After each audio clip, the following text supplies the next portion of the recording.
महत्वाकांक्षी योजना महायुतीच्या सरकारने घोषित केली आणि साधारणपणे पहिल्या टप्प्यामध्ये राज्यात एकूण 1 वर्षाच्या कालावधीमध्ये 10,000 पिंक रिक्षांचं वाटप हे आपण त्या ठिकाणी त्याची योजना ही आखली आणि आज जवळपास 5,000 पेक्षा अधिक हे आपल्याला त्याचे अर्ज आलेले आहेत आणि नागपूर शहरामध्ये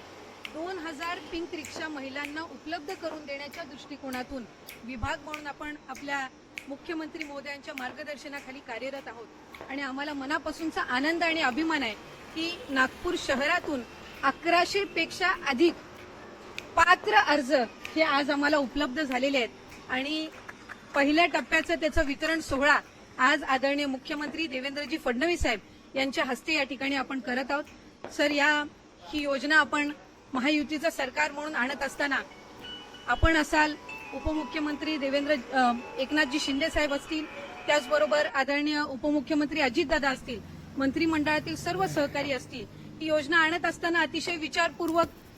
ही योजना आपण आणली, ज्याच्यामध्ये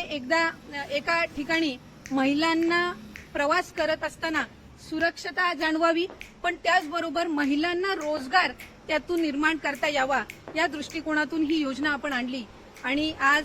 याच्या पहिल्या वितरण सोहळ्यामध्ये मला आवर्जून सांगायचंय की साधारणपणे आपण या महिलांना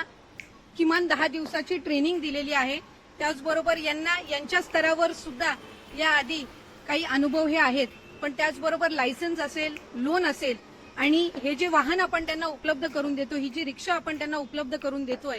त्याच्यामध्ये 5 वर्षाचं मेंटेनन्स, त्याचं इन्शुरन्स यासहित आपण त्यांना उपलब्ध करून देतोय। त्याच्या चार्जिंगची व्यवस्था सुद्धा आपण त्यांना उपलब्ध करून देत आहोत आणि त्याचबरोबर त्यांची ट्रेनिंग सुद्धा झालेली आहे रोजगाराची आणि त्याचबरोबर आपण उत्पन्नाची शाश्वती पण देण्याच्या दृष्टिकोनातून काही पावलं उचलत आहोत। त्यामुळे आपल्या नेतृत्वाखाली पुढच्या कालावधीमध्ये आम्ही पुढच्या 6 महिन्यामध्ये 5,000 रिक्षांचं उद्दिष्ट हे उपलब्ध करून देण्याचं ठेवलेलं आहे आणि त्याचा आज हा पहिला कार्यक्रम आहे। उद्या पुण्याला आहे आणि मग पुढच्या कालावधीमध्ये जी आपली इतर